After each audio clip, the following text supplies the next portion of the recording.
Good morning. आज हम 8 जून विश्व महासागरीय दिवस उसका थर्ड वीडियो देखने जा रहे हैं। इस वीडियो में हम सागर के बारे में डिस्कस करेंगे। सागर को भी हम 2 या 3 पार्ट में देखेंगे। ये पहला पार्ट, इसमें हम रेड सी, येलो सी, ब्लैक सी और वाइट सी, ये 4 सी के बारे में डिस्कस करेंगे। लाल, पीला, काला और सफ़ेद सागर। तो स्टार्ट करते हैं। स्टार्ट करने से पहले एक बार सागर की ये समरी है, इसको मैं स्क्रॉल कर रहा हूँ। आप वीडियो को पॉज करके या नॉर्मल पढ़ सकते हैं। काफ़ी सारी जानकारी है इसमें जो सागर से रिलेटेड है।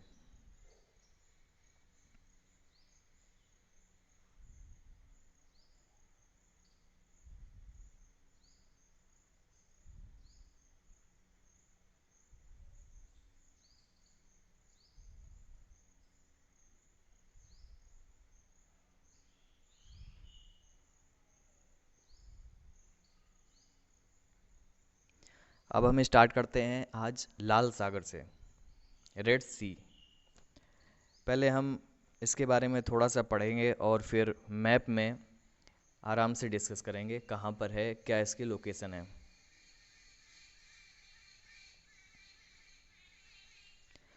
स्टार्ट करते हैं। लाल सागर अफ्रीका एवं एशिया के बीच हिंद महासागर का एक नमकीन पानी की एक खाड़ी है। ये अफ्रीका और एशिया के बीच में है और नमकीन पानी की एक खाड़ी है। दक्षिण में अदन की खाड़ी से लाल सागर हिंद महासागर से मिलता है। लाल सागर हिंद महासागर में जाकर मिल जाता है। कहाँ पर? अदन की खाड़ी से होते हुए। अभी हम मैप में अच्छे से डिस्कस करेंगे। इसका पानी लाल नहीं है, हालांकि समुद्री सतह पर प्रवाल की मौसमी उपस्थिति के कारण ये कभी कभी लाल दिखाई देता है। एक्चुअल में लाल पानी नहीं है, जैसा कि इसका नाम है लाल सागर, बट प्रवाल की मौसमी या वेदर कंडीशन के हिसाब से कभी कभी ये रेडिश टाइप का दिखता है। लगभग 2250 किलोमीटर लंबाई के इस समुद्री विस्तार की औसत गहराई 490 मीटर है तथा चौड़े स्थान पर इसके तटों के बीच 355 किलोमीटर की दूरी है। मैप में देखेंगे। मिस्र और अरब इसराइल को पृथक करने वाले इस महासागर या सागर को बाइबल तथा हिंदू ग्रंथों में वर्णित सागर का यथार्थ माना जाता है। इसका वर्णन आप बाइबल और हिंदू में भी देख सकते हैं, इसलिए इसको यथार्थ माना गया है। इस पॉइंट को फिर से पढ़ते हैं। मिस्र और अरब इसराइल को पृथक करने वाले, मतलब ये मिस्र और इसराइल को पृथक करता है। चलिए मैप में डिस्कस करते हैं। तो ये लाल सागर है, ये गल्फ ऑफ अदन, अदन की खाड़ी है। यहाँ पर ऊपर अरब सागर, और ये लाल सागर जैसा एक पॉइंट पड़ा अदन की खाड़ी से होते हुए हिंद महासागर से जाकर मिल जाता है। तो ये अरब सागर ऊपर है, इसके नीचे यहाँ पे हिंद महासागर है। अब मैप में अच्छे से क्लियर है कि लाल सागर अदन की खाड़ी से होते हुए हिंद महासागर में मिल जाता है। एक पॉइंट और पड़ा, ये मिस्र और अरब इज़राइल, सऊदी अरब को अलग करता है। इसमें साफ क्लियर है कि ये इजिप्ट और सऊदी अरब को अलग कर रहा है। फिर से एक बार देखते हैं इसको। पहला एक और पॉइंट था, अफ्रीका एवं एशिया के बीच में स्थित है। मैप में देखते हैं, ये अफ्रीका और ये एशिया, इसके बीच में लाल सागर स्थित है। मैप में क्लियर हो गया। लाल सागर के बाद अब हम नेक्स्ट पढ़ते हैं पीला सागर, येलो सी। स्टार्ट करते हैं। पीला सागर या पीत सागर, पीत सागर हिंदी वर्ड पूर्वी चीन सागर के उत्तरी भाग का नाम है। जो चीनी सागर है, पूर्वी चीनी सागर, उसके उत्तरी भाग का नाम पीला सागर है, जो स्वयं प्रशांत महासागर का एक हिस्सा है। प्रशांत महासागर हमने लास्ट वीडियो में डिस्कस किया था, उसकी लोकेशन, उससे आप क्लियर कर सकते हैं कि ये इसकी लोकेशन क्या होगी। यह चीन की मुख्य भूमि और कोरिया के बीच स्थित है। मैप में भी क्लियर करेंगे कि चीन और कोरिया के बीच में किस प्रकार से है। और जैसे लाल सागर का एक रीजन था, वेदर कंडीशन की वजह से वो रेडिश दिखाई देता था, इसी प्रकार से पीला सागर इसका भी रीजन है, क्यों ये इसका नाम पीला पड़ा और क्या कारण है, तो वो कारण इस पॉइंट में डिस्कस किया हुआ है। इसके पास एक गोबी मरुस्थल है, वहाँ पर जो रेत है, तो जब आंधी आती है तो उस रेगिस्तान से रेत उड़कर इस समुद्र में आकर गिर जाती है, जिसके कारण इसका रंग पीला दिखाई देता है। इसी कारण से इस सागर का नाम पीला सागर पड़ा है। तो पीले सागर होने का ये एक फैक्ट, गोबी मरुस्थल जो उसकी रेत उड़कर आ जाती है और सागर के ऊपर गिर जाती है, जिसके कारण से येलो दिखाई देता है। नेक्स्ट, पीला सागर की सबसे अंदरूनी खाड़ी को बोहाई सागर कहते हैं। ये भी एक इम्पॉर्टेंट सागर है। चीन की प्रसिद्ध पीली नदी हुआंग नदी या हुआंग हो बहकर इस सागर में मिलती है और उसमें मिश्रित रेत और भी इसे पीला कर देती है। अब चीन की एक नदी है हुआंग नदी। ये हुआंग नदी चीन की दूसरी सबसे बड़ी और विश्व की 6वीं सबसे बड़ी नदी है। तो ये भी आकर उस सागर में मिल जाती है और इसका भी रंग पीला है, जिसके कारण पीला इसलिए क्योंकि इसमें भी रेत मिक्स होती है, तो ये भी उसी सागर में आकर मिल जाती है, जिसके कारण इस सागर का रंग और भी पीला दिखाई देता है। और इसका एक और फैक्ट है, इस सागर में दक्षिण कोरिया के जिंदो द्वीप और मोदो द्वीप नामक दो टापू, जहां वर्ष में 2 बार मई और जून के महीने में ज्वार भाटा बहाव कुछ ऐसा विचित्र होता है कि सागर हट जाता है और इन द्वीपों के बीच 2.9 किलोमीटर लंबा और 10 से 40 मीटर चौड़ा रास्ता खुल जाता है। मतलब ये जिंदो द्वीप और मोदो द्वीप, इन दोनों के बीच में जब ज्वार भाटा की कंडीशन आती है तो एक बीच में रास्ता सा खुल जाता है। ये करीब 1 घंटे तक खुला रहता है और फिर पानी में डूब कर अलग हो जाता है या डूब जाता है, जिसके कारण ये दोनों द्वीप फिर से अलग हो जाते हैं।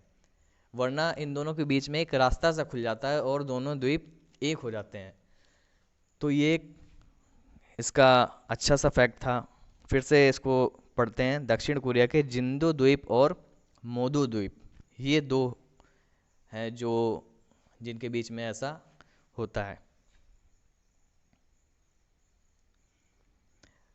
विश्व के मैप में यहाँ पर इसकी लोकेशन है, ये इंडिया, ये चाइना और यहाँ पे दक्षिण कोरिया, उत्तर कोरिया। इसको पास से देखते हैं।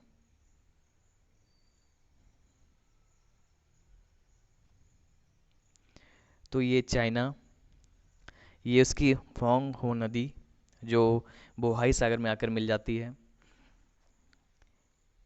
ये नॉर्थ कोरिया और ये साउथ कोरिया। और यहाँ पर एलओसी पीला सागर, ये इसकी लोकेशन है। और इसी में एक बोहाई सागर भी पड़ा था, उसकी लोकेशन चीन के उत्तरी भाग में है। अब पीला सागर और बोहाई सागर, इन दोनों को एक बोहाई स्ट्रेट या जैसे दो जल संधियों को मिलाने का काम करता है, जो उसे स्ट्रेट कहते हैं। तो बोहाई सागर और येलो सागर के बीच में बोहाई स्ट्रेट है, ये इन दोनों सागर को मिलाता है, बोहाई स्ट्रेट। और बोहाई स्ट्रेट के बारे में भी एक बार देखते हैं।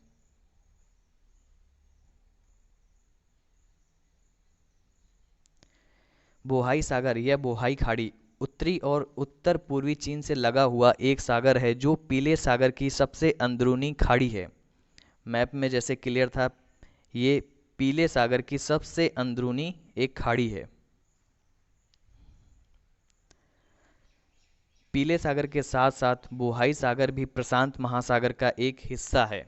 जैसे वो उसके साथ मिला हुआ है, तो ये भी एक प्रशांत महासागर का हिस्सा है। चीन की राजधानी बीजिंग के बहुत पास होने की वजह से यह समुद्री यातायात के नज़रिए से दुनिया का सबसे व्यस्त समुद्री क्षेत्रों में से एक है। चीन की राजधानी बीजिंग इसी के पास है, जिसके कारण से यहाँ पर कई सारे समुद्री व्यापार होते हैं, जिस कंडीशन से ये एक इम्पॉर्टेंट या व्यस्त समुद्री क्षेत्रों में से आता है। 20वीं सदी के पहले बोहाई सागर को अक्सर चिहेली की खाड़ी, गल्फ ऑफ चिहेली, या पेची हली, गल्फ ऑफ पेची हली कहा जाता था। इसके 20वीं सदी के पुराने नाम इम्पोर्टेंट, चिहेली की खाड़ी या पेची हली की खाड़ी, इसके पुराने नाम हैं। तो ये हमने पढ़ा पीला सागर, इसके बारे में पढ़ा। उसके साथ ही हमने बोहाई सागर, बोहाई स्ट्रेट और हुआंग नदी, इसके बारे में डिस्कस किया। अब नेक्स्ट चलते हैं काला सागर, ब्लैक सी। कृष्ण सागर या काला सागर, कृष्ण सागर इसका हिंदी वर्ड, या काला सागर एक महाद्वीपीय समुद्र है जो दक्षिण पूर्वी यूरोप, काकेकस और अनातोलिया के प्रायद्वीप से घिरा है। इसके आसपास की ये लोकेशन किन के बीच में घिरा हुआ है, अभी हम मैप में क्लियर करेंगे। अंध महासागर में यह भूमध्य और एजियन सागर और विभिन्न जल डमरू मध्य के माध्यम से जुड़ा हुआ है। ये अंध महासागर मतलब अटलांटिक महासागर, अटलांटिक महासागर में ये भूमध्य और एजियन सागरों के बीच विभिन्न जल डमरू मध्य, इसका मतलब काला सागर, इसके आसपास बहुत सारे जल डमरू मध्य हैं जिनके बीच में ये घिरा हुआ है। अभी पढ़ने के बाद मैप में क्लियर करेंगे। सागर पश्चिम में बुल्गारिया और रोमानिया, उत्तर पूर्व में रूस और यूक्रेन, दक्षिण में तुर्की के बीच में स्थित है, और पूर्व में जॉर्जिया तथा काकेकस पर्वतमालाएं इसको कैस्पियन सागर से अलग करती हैं। ये पूर्व, पश्चिम और उत्तर दक्षिण में क्या क्या स्थित है उसके बारे में यहाँ पर अच्छे से डिस्कस किया हुआ है। अब मैप में क्लियर करते हैं। तो सबसे पहला पॉइंट था, इस छोटे से मैप में क्लियर करते हैं। ये विश्व के नक्शे में इसकी लोकेशन, ये आपका अफ्रीका, ये एशिया और ये यूरोप, इनके बीच में काला सागर, इसकी लोकेशन ये है। और फिर अब देखते हैं इसका पॉइंट एक, ये काला सागर, ये कैस्पियन सागर, ब्लैक सी, और ये कैस्पियन सागर, इनके बीच में जॉर्जिया तथा काकेकस पर्वतमालाएं जो इन दोनों को अलग करती हैं। ये ब्लैक सी, यहाँ पर जॉर्जिया और काकेकस पर्वतमालाएं हैं, जिसके पूर्व में कैस्पियन सागर है जो इन दोनों को पृथक करता है। अब इस पॉइंट को क्लियर करते हैं। अंध महासागर में यह भूमध्य और एजियन सागरों और विभिन्न जल डमरू मध्य के माध्यम से जुड़ा हुआ है। अंध महासागर, अंध महासागर इसके पश्चिम में और एजियन सी यहाँ पर, तो इनके बीच में कई सारे जल डमरू मध्य हैं जिनके माध्यम से ये काला सागर जुड़ा हुआ है। और इसके आसपास के देश तुर्की, बुल्गारिया, रोमानिया, यूक्रेन, रसिया, जॉर्जिया, ये एक पॉइंट में पढ़ा था। तो ये हैं इसके आसपास के प्रमुख देश। अब इसके तट पर लगे हुए कुछ महत्वपूर्ण शहर हैं जिसकी लिस्ट यहाँ पे दी है और मैप में भी बिल्कुल क्लियर है इसके आसपास कौन कौन से इम्पोर्टेंट सिटीज़ टच कर रही हैं। आप मैप में आसानी से देख सकते हैं। ये कुछ प्रमुख सिटी हैं जो इसके आसपास टच कर रही हैं। इसकी लिस्ट यहाँ पर आप पढ़ सकते हैं। और अब हम आज का लास्ट टॉपिक श्वेत सागर, वाइट सी, इसके बारे में पढ़ेंगे। तो स्टार्ट करते हैं। श्वेत सागर या सफ़ेद सागर, श्वेत सागर इसका शुद्ध हिंदी नाम, रूस के पश्चिमोत्तरी तट मतलब पश्चिम और उत्तर के बीच में तट पर स्थित बारेंस सागर की एक खाड़ी है। इसको भी मैप में भी सारे पॉइंट क्लियर करेंगे। इसके पश्चिम में कारेलिया क्षेत्र, उत्तर में कोला प्रायद्वीप और पूर्वोत्तर में कानिन प्रायद्वीप आते हैं जो रूस के भाग हैं। इस कारणवश यह पूरा सागर रूस का एक निजी जलाशय माना जाता है। इस पर पूरी तरह रूस का नियंत्रण है। तो इसके अगल बगल रूस के प्रायद्वीप, कोला प्रायद्वीप, कानिन प्रायद्वीप, ये सभी इसके आसपास आते हैं, जिसके कारण से ये रूस का ही एक पार्ट माना जाता है। इस पर जैसे हमने पढ़ा, इस पर रूस का ही नियंत्रण है, मतलब पूरा सागर रूस के अंडर में ही आता है। अगला पॉइंट, प्रशासनिक रूप से यह रूस के मूरमांस्क उल्बात, आरखानगेल्स्क उल्बात और कारेलिया गणतंत्र नामक संघीय खंडों में बांटा जाता है।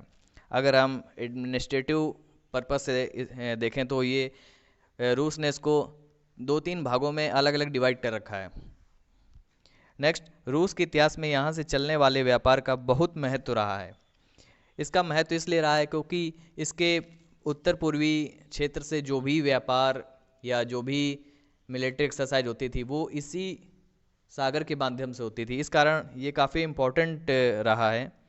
रूस संघ के ज़माने में यह उस देश के नौसैनिक जहाज और पनडुब्बियों के लिए एक महत्वपूर्ण अड्डा था।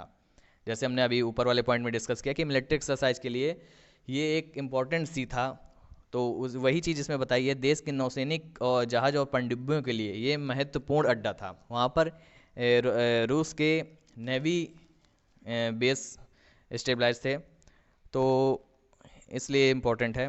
नेक्स्ट, श्वेत सागर एक नहर के जरिए बाल्टिक सागर से जुड़ा है। इस नहर को सोवियत काल में कैदियों द्वारा खुदवाया गया था। ये बहुत इंपॉर्टेंट है, श्वेत सागर एक नहर के जरिए बाल्टिक सागर से जुड़ा है और वो नहर सोवियत काल में कैदियों द्वारा खुदवाया गया था।